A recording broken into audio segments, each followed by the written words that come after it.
सोमनाथ महादेव की जय, त्रिवेणी मात की जय, दैत्यसूदन भगवान की जय। जय सोमनाथ जी। मैं प्रत्यक्ष दिव्यांग सोमपुरा तीर्थ पुरोहित सोमनाथ प्रभास तीर्थ से। यहाँ पर आप जो देख रहे हो मेरे पीछे त्रिवेणी संगम जो है, अभी यहाँ पे हाल में कलयुग में 3 नदियों का संगम है, हिरण, कपिला और सरस्वती।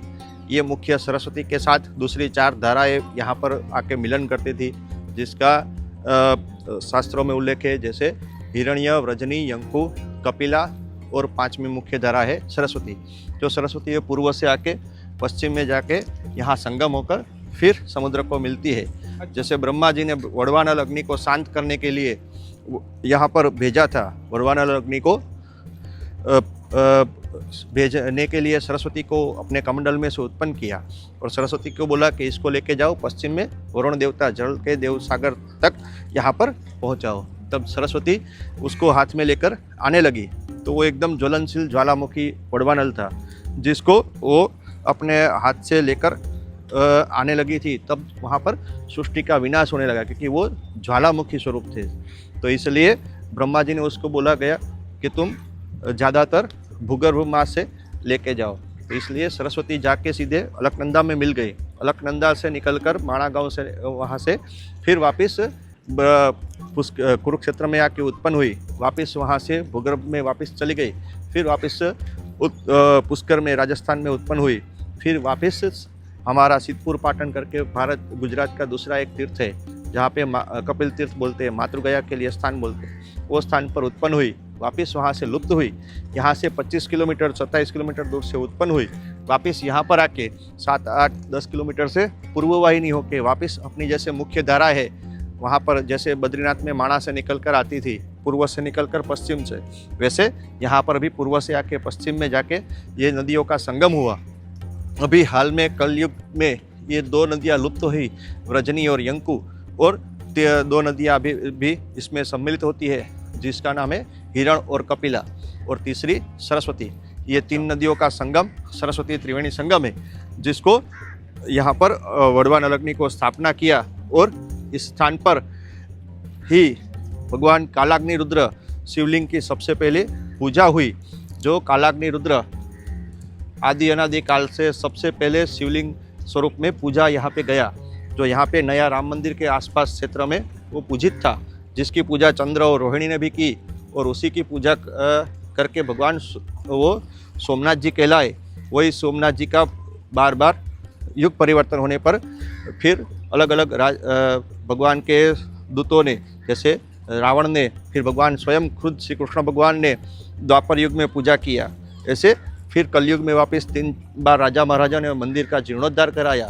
ऐसे 6 बार मंदिर का जीर्णोद्धार हुआ। 7वीं बार बना हुआ अपना पुराना मंदिर अहिल्याबाई है, जो भगवान के स्वयंभू प्रकट हुए शिवलिंग वो है, और 8वीं बार बना जो मंदिर है अभी का सोमनाथ जी है। तो ऐसे यहाँ पर कालाग्नि रुद्र की जो चंद्र और रोहिणी ने तपस्या की, वही सोमनाथ जी के स्वरूप में प्रादुर्भाव हुए। वही सोमनाथ जी का ये संगम क्षेत्र का मुख्य महत्व है। ये त्रिवेणी संगम पर ही भगवान सोमनाथ जी का चंद्र और रोहिणी ने तपस्या किया था, सोम यज्ञ किया था। महाराज जी, जैसे आप बता भी रहे थे, वीडियो में भी आपने हल्का सा बताया कि सबसे पहले शिवलिंग का पूजा यहीं पे हुआ। उससे पहले कैसे पूजा करते थे? उससे पहले हम लोग भैरव के स्वरूप से भगवान का, शिव जी का पूजा करते थे। अच्छा। फिर लिंग पुराण में, शिव पुराण में बताया हुआ है। वैसे भगवान ऋषियों ने भगवान शिव जी जो अघोरी अवस्था में घूमते थे, तो उनको श्राप दिया, और बाद में भगवान ने उसी श्राप को अपने आशीर्वाद स्वरूप से भगवान को शिवलिंग पूजा ऋषि मुनि को बताई, और शिवलिंग पूजा शुरू हुई। तो वही कालाग्नि रुद्र सबसे पहले यहाँ प्रभास तीर्थ से शिवलिंग पूजा शुरू हुई। इसलिए ज्योतिर्लिंग 12 ज्योतिर्लिंगों में भी सबसे पहले यहाँ का ही पूजा माना जाता है, सोमनाथ जी के नाम से। अच्छा, सोमनाथ जी का। ओके। और महाराज जी, ये जो नदियाँ आप बता रहे हैं जैसे मिलती है, तो इसका कुछ पता भी लगता है या अपने आप ही कुछ ऐसा दिखता नहीं है? जैसे कहीं कहीं हम देखते हैं कि 2 कलर का पानी आपस में मिलता है इस टाइप से, तो यहाँ ऐसा कुछ नहीं है? नहीं, यहाँ पर ऐसी कोई महानदी नहीं है। जी। तो ये जो सरस्वती है वो यहाँ पर आसपास में तकरीबन 25 किलोमीटर से आके आती है, तो वो उसका भी ऐसा कोई कलर चेंजिंग वगैरह नहीं रहता। पर समुद्र में मिलती है, तब समुद्र में और खारा और मीठा पानी अलग रहता है, तो वो आप वहाँ पर जान सकते हो, समुद्र के पास संगम जो पे होता है वहाँ। अच्छा, सिर्फ हम जान सकते हैं कि ये नदी का ये नाम है और ये नदी का नाम है, उसी से हम पता लगा सकते हैं उसका। हाँ, क्योंकि इसकी धाराएं अलग अलग है तीनों। आगे थोड़ा आगे जाएंगे तो यहाँ से कपिला इसमें मिल रही है, वहाँ से सामने सरस्वती आ रही है। जैसे आप देख रहे हो सामने एक बहुत पीछे सूत्रापाड़ा में GSCL फैक्ट्री है, उसी हाँ। के पास से कपिला निकल कर आती है, अच्छा, वहाँ इस नदी में जाके मिलती है सरस्वती में। और ये स्थान से उत्तर से आके हिरण्य नदी है जो पास में गिर फॉरेस्ट है, वहाँ से निकल के आती है। यही स्थान पर आगे जाके भगवान श्री कृष्ण ने अपना गोलोक धाम माने अपनी अंतिम लीला यहीं पे की थी, तो वो स्थान का भी महत्व यहाँ पे त्रिवेणी संगम पर ही रहता है। ये त्रिवेणी संगम वैसे में हरि और हर दोनों की प्राप्ति होती है। यहाँ पर स्नान करने से, तप करने से, श्राद्धादिक कर्म करने से बहुत बड़ा पुण्य की प्राप्ति होती है। संक्रांति इत्यादि में भी ये यहाँ पर स्नान करने का बहुत बड़ा पुण्य फल प्राप्ति होता है। ऐसे कहते हैं कि प्राचीन प्राचीन कर्माणि मेरु तुल्यानि भारत सद्यो दहति पापानि मुक्त प्राची सरस्वती। जो अपने तीर्थ पुराणों में बताया है, प्राची मुक्ति देने वाली जो तीर्थ है, प्राची तीर्थ, ये यही 5 स्रोत वाला सरस्वती का संगम और समुद्र का संगम है। उसी स्थान पर ये स्थान का महत्व है। मुख्य प्राची तीर्थ जो बोलते हैं ये वाला है। जय सोमनाथ जी। जय सोमनाथ। ये सोमनाथ जी का पुराना मंदिर है, जहाँ पर देवी अहिल्याबाई को भगवान स्वप्न दिए और यहाँ पर खुदाई की गई। यहाँ पे 15 फीट नीचे में शिवलिंग प्राप्त हुआ और यहाँ पर उनके नाम से भी एक शिवलिंग, जहाँ पर स्वयंभू शिवलिंग प्राप्त हुआ, उसी के ऊपर वापस एक दूसरा शिवलिंग स्थापित किया है, जिसको बोलते हैं अहिल्याश्वर महादेव। ये नए मंदिर के एकदम सामने ही पड़ता है। जो अभी कॉरिडोर के कारण ये दरवाज़ा बंद है और नया दरवाज़ा आगे से ओपन किया हुआ है।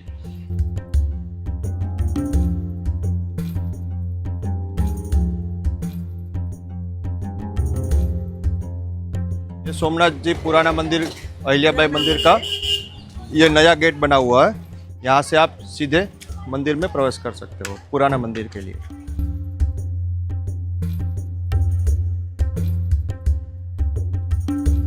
ये ज्योतिर्लिंग सोमनाथ जी का यहाँ पर स्वयंभू प्रकट हुआ शिवलिंग, इंदौर का महारानी के द्वारा ये प्राप्त हुआ शिवलिंग हुआ, जिसके अभिषेक वगैरह आप मंदिर के द्वारा, पंडित जी के द्वारा खुद अपने हाथों से गर्भगृह में आके कर सकते हैं।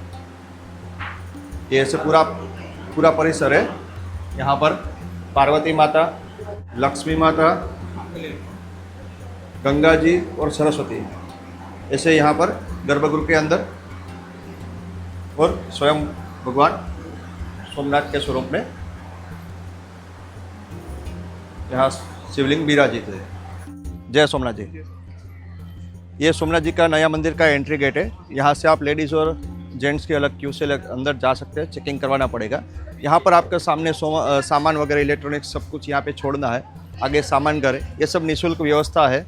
यहाँ पर आगे काउंटर बना हुआ है, जहाँ पर आप अपने ऑनलाइन वगैरह पूजा भी लिखवा सकते हो। प्रसाद भी यहाँ बाहर से पा सकते हो। अंदर भी काउंटर बने हुए प्रसाद पाने के लिए, जहाँ पर मंदिर के द्वारा वो सब प्राप्त हो सकता है। और यहाँ पर विशेष सुविधा सीनियर सिटीजनों के लिए है, जहाँ पर अंदर मंदिर पे यहाँ पे स्वागत कक्ष आगे है, जहाँ से आप एंट्री पास लेकर फिर आगे से जाके गोल्फ कार्ट से अंदर मंदिर में दर्शन करके वापस यहाँ पर आ सकते हो।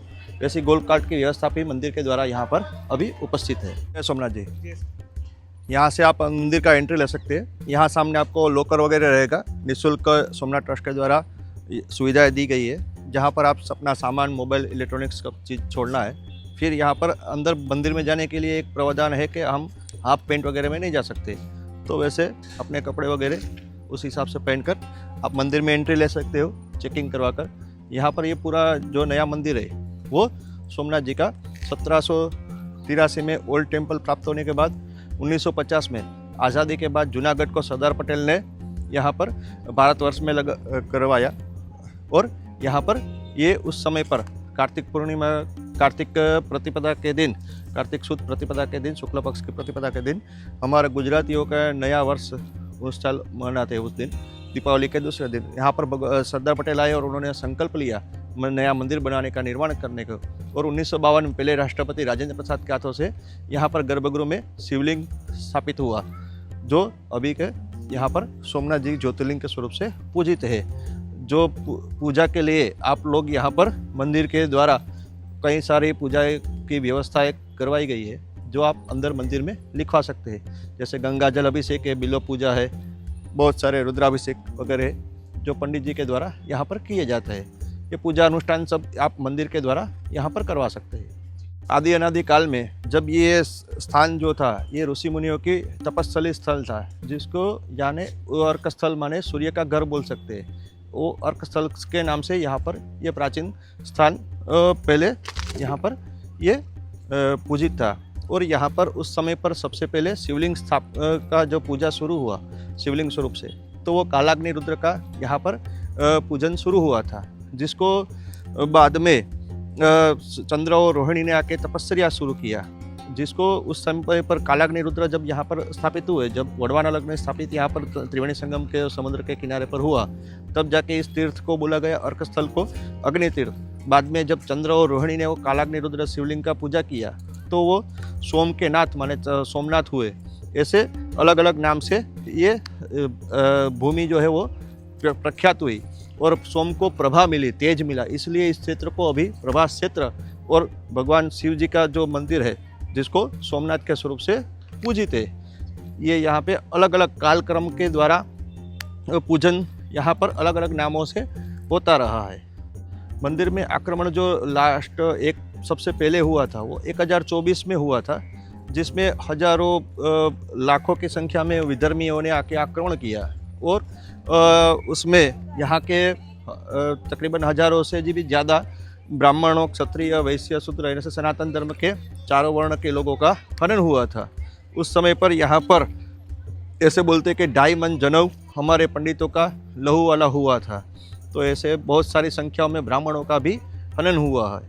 बाद में आक्रमण जब वापस हुआ, जब हमने वापस वहाँ पर जो खंडेर स्वरूप में था उस जगह पे वापस शिवालय बनाने का निर्णय हुआ, तब हमारे यहाँ पे राजवंश जो भी हुए उनके द्वारा यहाँ पर वापस मंदिर स्थापित करने की प्रोसीजर शुरू हुई। तब जाके वो लोगों को पता चला विधर्मियों को, तो वापस उन्होंने आक्रमण कर दिया। ऐसे कई फिर जैसे खिलजी बोलते, फिर औरंगजेब बोलते, कई लोगों ने, जैसे अहमदाबाद का अहमद शाह बेगड़ा था, ऐसे कई लोगों ने आके वापस उस मंदिर को ध्वंस किया। ऐसे एक बार बोलते कि पोर्टुगीज़ लोगों ने भी 1524-27 आसपास समुंदर से तोप लगाकर आक्रमण किया हुआ था। तो ऐसे बहुत सारे 17 बार से ज़्यादा यहाँ पर आक्रमण हुए, ऐसे इतिहास में बताया जाता है। एक बार जब आक्रमण हुआ 1024 में, उसके बाद से सीधे 1950 में जब सरदार पटेल ने संकल्प लिया, 1952 में फिर यहीं पर राजस्थान में मकराना से शिवलिंग लेकर ये शिवलिंग स्थापित किया हुआ है। उसके बाद में मंदिर बनता था, पर मंदिर के अंदर विग्रह स्थापित नहीं हो पाता था। अच्छा। और जब 1024 के बाद 783 में ये अपना इंदौर का महारानी वाला जो मंदिर है, जहाँ पर भगवान उनको ख्वाब के द्वारा प्रकट हुए, वो शिवलिंग वहाँ पर अभी भी मौजूद है, जिसका हम 1783 से माने 700 साल के बाद सोमनाथ जी वहाँ पर पूजित हुए, सोमनाथ जी के नाम से वो शिवलिंग। और ये नया मंदिर हुआ जिसको 1952 से यहाँ पर सोमनाथ जी पूजित हुए। अच्छा, तो 1024 से लेके 1952 तक पूजा नहीं हुई बीच में? यहाँ पर बीच में शिवलिंग को भी था भी नहीं। अच्छा। हमारे जो पूर्वज थे वो वहाँ पर जो शिवलिंग की जगह थी वहाँ पर ज्योत जला के ज्योत की पूजा करवाते थे। अच्छा। इसलिए मंदिर में भी अंदर अखंड ज्योत रखी हुई है। हम जिसको बोलते हैं कि सनातन के हर एक आदमी के जहाँ पर जो यात्रालु यहाँ पर आते थे मंदिर का दर्शन करने के लिए, तो उनको वो ज्योत की पूजा होती थी।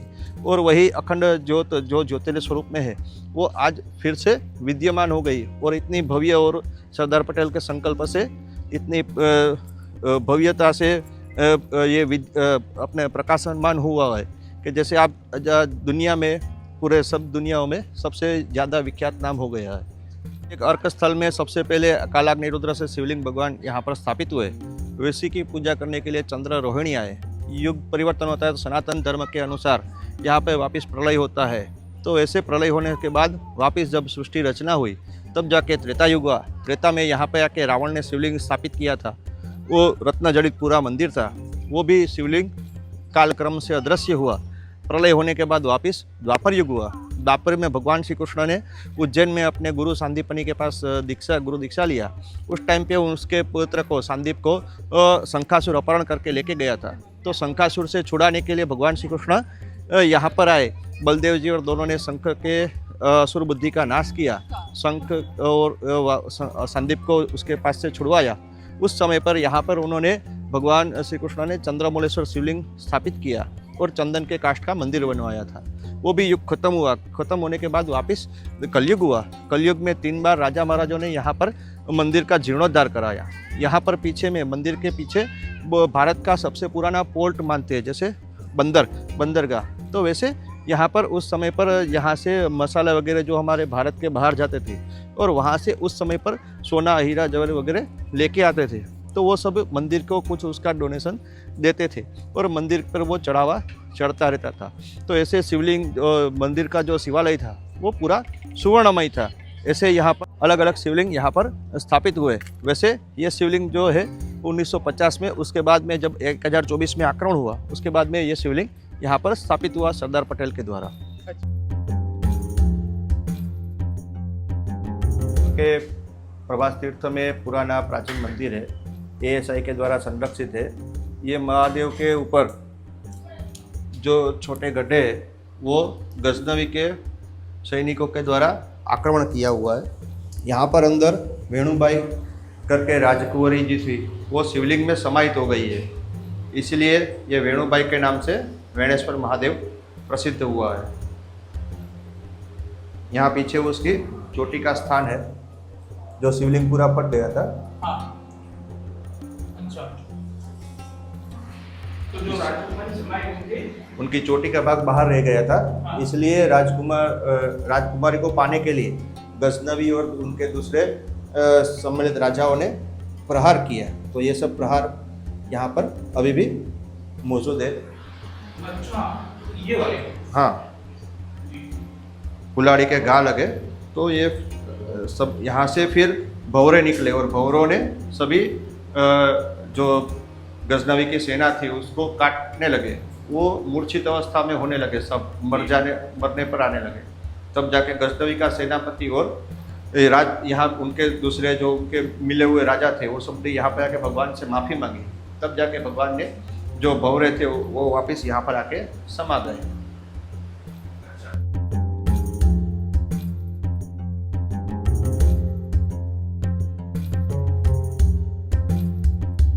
जय सोमनाथ जी, ये भालुका तीर्थ है जहाँ पर भगवान श्री कृष्ण को पार्थी के द्वारा तीर लगा हुआ।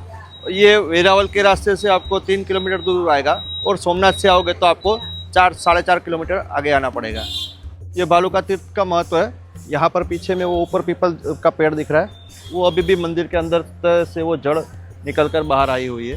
अच्छा। तो ये जो स्थान का महत्व है, जैसे बोलते हैं कि जो से राम भगवान ने बाली राजा को छिपकर तीर मार दिया था, वैसे भगवान श्री कृष्ण को तीर लगने के लिए भगवान उसका बाली राजा का पुनः जन्म हुआ और जरा नाम का पार्थी बना। और उसने यहाँ पर वो शूल जो भृगु ऋषि के श्राप से उत्पन्न हुआ था, दुर्वासा के श्राप से, वो दुर्वासा मुनि के श्राप से जो शूल उत्पन्न हुआ, उसकी नोक जो सांब ने घिस दिया, त्रिवेणी संगम पर घिसा था, उसकी नोक जो थोड़ा बच गया था, उससे ये जरा नाम का पार्थी ने मछली के पेट में से निकाल कर तीर बनाया और वही तीर भगवान श्री कृष्ण को यहाँ पर उसने मारा था। भगवान श्री कृष्ण के पैर में, हाथ पर और हृदय पे आके वो तीर लगा था। यहाँ पर भगवान इसी अवस्था में यहाँ पर विराजमान थे और भगवान ने यहीं पर यही आराम अवस्था में बैठे थे और यहाँ पर भगवान को पार्थी के द्वारा तीर लगा। और वो पीपल का पेड़ अभी भी मौजूद है जो मंदिर में आप अंदर देख रहे हो, जहाँ पर भगवान उसके नीचे यहाँ पर विराजमान थे। ये जिसको बोलते हैं भालुका तीर्थ, भिल के द्वारा तीर लगा श्री कृष्ण भगवान को, ये वाला भालुका तीर्थ। ऐसे बताया जाता है कि इसको बोलते हैं अंतिम लीला स्थान, पर ये अंतिम लीला स्थान नहीं। यहाँ से बाद में भगवान श्री कृष्ण ने 56 कुल को यदुवंश को गति कराया त्रिवेणी संगम पर, और वहीं पर भगवान खुद भी अपना गोलोक धाम वहीं से प्रस्थान किए। बलदेव जी वहीं से पाताल में गए। तो वैसे वो देहोत्सर्ग त्रिवेणी संगम का स्थान है, वो मुख्य भगवान का अंतिम लीला स्थान है। जो जैसे भगवान के विष्णु भगवान का क्या है, वैकुंठ था, और जो भगवान श्री कृष्ण का धाम है वो गोलोक था, गोवर्धन के पास दो के साथ। भगवान परशुराम ने जब शस्त्र त्याग किया, उसके बाद में प्रायश्चित करने के लिए जब 21 बार नक्षत्र क्षत्रियों का नक्षत्र हीन कर था पृथ्वी को, तो उसने अपने श्राप में उसका प्रायश्चित करने के लिए भगवान यहाँ पर आए और यहाँ पर आके उन्होंने तपस्या किया। तो ये उनकी तपस्या भूमि है, प्रभास तीर्थ में त्रिवेणी संगम के पास। यहाँ पर उनके द्वारा जलेश्वर, तपेश्वर और श्रावणेश्वर ऐसे 3 शिवलिंग स्थापित हुए। ये जल प्रभास करके कुंड है, आगे में आदित्य प्रभास करके यहाँ पर कुंड है। जय सोमनाथ जी। अभी हम जहाँ पर है ये प्राची सरस्वती का मुख्य शिवलिंग है। तो ऐसा स्कंद पुराण में प्रभास खंड में भगवान शिव जी ने पार्वती माता को बताया है कि ततो गच्छेन महादेवी यत्र प्राची सरस्वती तत्र स्थाने हितम लिंगम मंकेश्वरी मिति श्रुतम। माने के जो प्राची सरस्वती तीर्थ है ये पूर्व साइड हुआ, वो साउथ साइड हुआ समुद्र के साइड, और ये उत्तर साइड, जिसके उत्तर में मंकेश्वर भगवान है। तो ये साक्षी के महादेव प्राची तीर्थ जो यहाँ बोला जाता है, हर जगह में बोलते हैं। जैसे आपको पिहोवा जाएंगे कुरुक्षेत्र में तो वहाँ पे भी बोलते हैं प्राची तीर्थ यहाँ पर है। यहाँ से 25 किलोमीटर अगर गुजरात में ही, हमारा सौराष्ट्र में ही, प्रभास क्षेत्र में ही, जहाँ पे सिर्फ एक सरस्वती का नदी का है स्रोत, वहाँ पर भी बोलते हैं कि वहाँ पर प्राची सरस्वती तीर्थ है। तो ऐसे अलग अलग, जैसे काशी विश्वनाथ में भी बोलते हैं कि यहाँ वहाँ पर भी प्राची सरस्वती तीर्थ है। तो ऐसे 5 तीर्थों के में प्राची का महत्व बोलते हैं। पर मुख्य जो है, जो से भगवान शिव जी ने पार्वती माता को स्कंद पुराण के हिसाब से बताया, प्रभास खंड में उसके उल्लेख है। तो ऐसे ये मंकेश्वर महादेव जो प्राची तीर्थ के उत्तर में वास है, और ये अभी भी साक्षी के महादेव यहाँ पर तीर्थ के कहलाते हैं। तो ये मुख्य प्राची सरस्वती तीर्थ हुआ, जो सबसे भारत में सबसे पुराना प्राचीन तीर्थ है, जिसके ऊपर यहाँ से लेके पीछे नया राम मंदिर तक कृतस्मर पर्वत है। ये मंकेश्वर पश्चिम में भाग है, यावत देवो कृतस्मर, इनके बीच में भगवान श्री कृष्ण ने सभी यदुवंश 56 कुल के यदुवंश को द्वापर के अंत में सबको आपस में सुरापान कराया, सबको झगड़ा कराया, सबको यहाँ पर ख़त्म किया। ये उनकी यादवा स्थली थी, और भगवान खुद भी यहाँ से गोलोक धाम गए हुए। तो ऐसा ये प्राचीन तीर्थ हुआ, समस्त पूर्वजों का श्राद्ध भूमि हुआ। हमारे भारत में 5 तीर्थ है, 67 तीर्थ बोलते हैं वैसे, उसमें 12 ज्योतिर्लिंग, 51 शक्तिपीठ और 5 हमारे पितरों के तीर्थ हैं। तो 5 पितृ तीर्थ में सबसे पहले गए बिहार में गया जी, दूसरा प्रयागराज मातृगया बोलते हैं, दूसरा कुरुक्षेत्र भर्तृगया माने भाई के लिए, जो भाई के परिवार में निर्वंश गए उनके लिए वहाँ पर श्राद्ध पिंडदान करते हैं। वैसे कुरुक्षेत्र के बाद सबसे पहला जो तीर्थों में बोलते हैं जिसको राजा, वो पुष्कर तीर्थ राजस्थान में, और 5वां ये प्रभास तीर्थ समस्त पूर्वजों का श्राद्ध भूमि। यहाँ पर भगवान जब गोलोक धाम गए, जब भगवान के पीछे अर्जुन को पता चला, तब अर्जुन ने यहाँ पर आके सबका पिंडदान वगैरह किया था, अपने कुरुवंश के लिए और अपने मामा के परिवार, भगवान श्री कृष्ण उनके मामा के लड़के थे, तो अपने मामा के परिवार के लिए भी यहाँ पर पिंडदान किया था। तो ये समस्त पूर्वजों का श्राद्ध भूमि का स्थान हुआ। तो ये प्राचीन तीर्थ, प्राची तीर्थ प्रभास में वास्य है। ये मुख्य तीर्थ है जहाँ पर हरि और हर दोनों का संगम है। ये उसके साक्षी के महादेव मंकेश्वर भगवान है। जय सोमनाथ जी। ये प्राची तीर्थ में भगवान श्री कृष्ण का देवोत्सर्ग हुआ। उसके बगल में भगवान बलराम जी शेषनाग का रूप लेके वापस पाताल में गए। तो ये बलदेव जी की गुफा है जहाँ से भगवान खुद शेषनाग जी का अवतार लेके पाताल लोग गए थे। देख सकते हो भगवान का स्वरूप अंदर, और गुफा का स्वरूप अंदर से अभी बंद किया हुआ।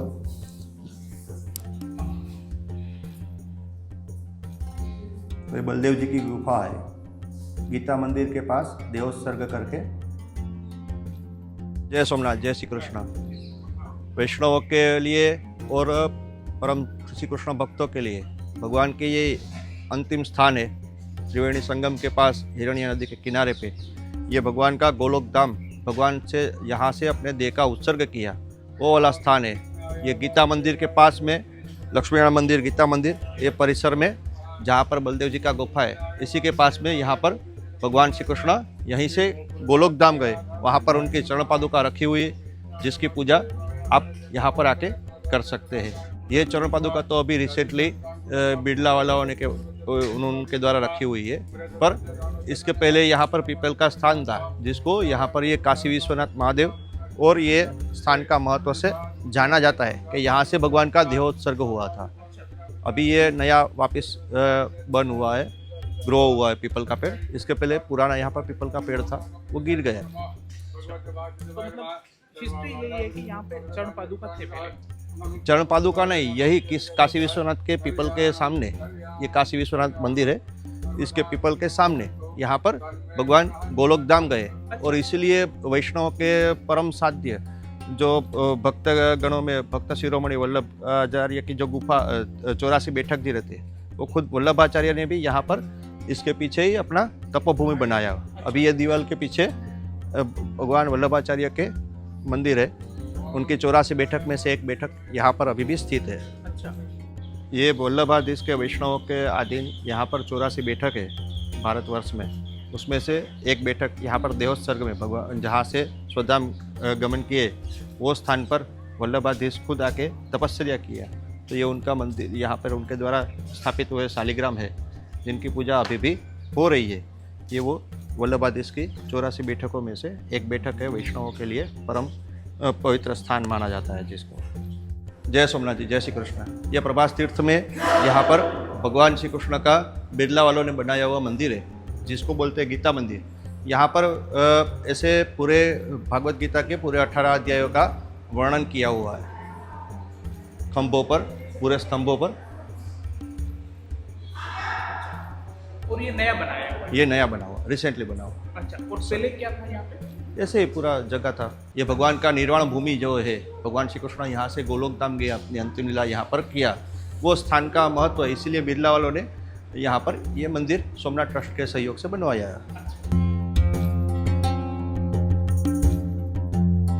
शिवालय है, ये गौरी कुंड है, गौरी माता का यहाँ पर मंदिर है, गौरी कुंड है। साथ में यहाँ पे प्राचीन अजा देवी का स्कंद पुराण में जिसका उल्लेख है, वैसे वो अजा देवी का भी यहाँ पर पीठ है। यहाँ पर ऐसे बहुत सारे शिवलिंग है जो ऋषि मुनि के द्वारा पूजित हुए थे। गौरी माता का मंदिर यह स्कंद पुराण में उल्लेखित है, अजा देवी की पीठ है। प्राचीन अजापालेश्वरी माँ हमारी कुल की देवी है से, तो ये अजा देवी चंद्रभागा महाकाली शक्ति, प्रभास क्षेत्र की चंद्रभागा शक्तिपीठ का ये मंदिर है। इसमें यहाँ पे अभी महाकाली स्वरूप से यहाँ पूजित है देवी माँ।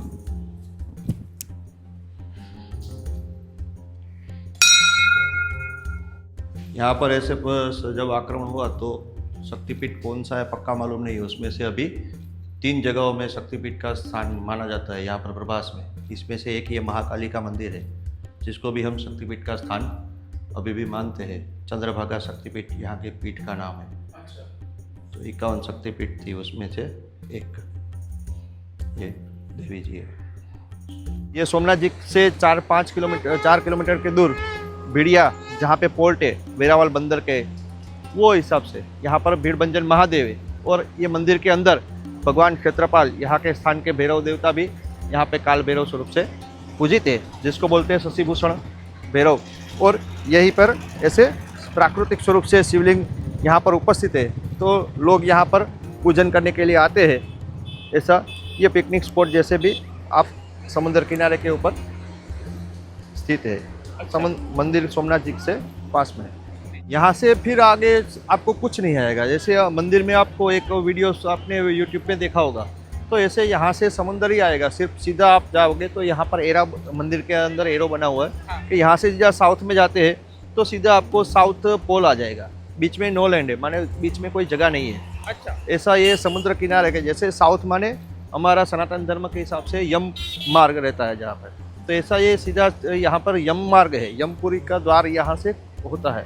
तो इसलिए चंद्र ने खुद ये अपने जो क्षय नाम का रोग हुआ उससे निवारण पाने के लिए यहाँ पर आके शिव पूजा किया था।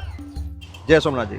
जैसे आपने ये प्राकृतिक स्वरूप से पुराना प्राचीन प्रभास तीर्थ, अर्क स्थल, अग्नि तीर्थ और प्रभास क्षेत्र, वो इसमें ज्योतिर्लिंग सोमनाथ जी 51 शक्तिपीठ में से एक चंद्रभागा शक्तिपीठ और त्रिवेणी संगम माने 5 तीर्थों में गया, गंगा, कुरुक्षेत्र, पुष्कर और प्रभास में प्राची तीर्थ, ये तीर्थ में आप आके अभी जैसे हमने आपको समझाया वैसे आपने ये सब दर्शन किए।